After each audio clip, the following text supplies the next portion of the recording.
Joseph n'était qu'un adolescent quand il a commencé à rêver grand, littéralement. Il voyait des étoiles et des gerbes de blé se prosterner devant lui. Ses frères n'ont pas applaudi, ils ont comploté. La jalousie s'est transformée en trahison et Joseph a été vendu comme marchandise à des étrangers en route vers l'Égypte. En Égypte, Joseph est acheté par Potiphar et gravit rapidement les échelons. Mais la faveur attire le feu.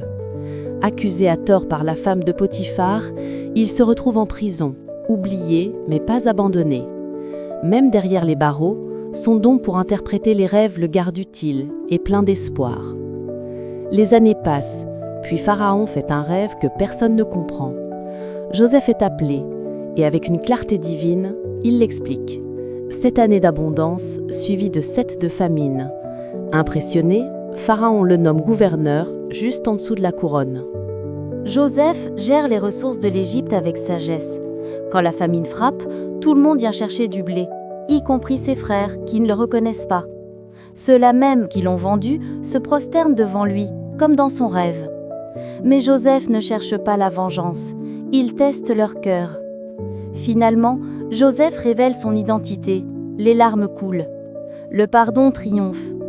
Il retrouve son père Jacob qui le croyait mort.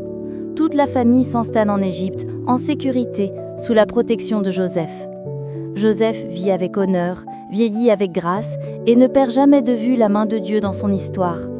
Avant de mourir, il fait promettre à sa famille « Quand Dieu vous ramènera chez vous, emportez mes os ». Même dans la mort, il croit en la promesse. Sa vie est une leçon magistrale de résilience. Trahi, emprisonné, élevé, réconcilié.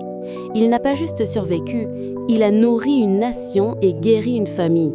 Son histoire nous rappelle que ta douleur peut devenir la provision de quelqu'un d'autre. Quand un rêve semble retardé, pense à Joseph. Ce qui ressemble à un détour peut être une direction divine.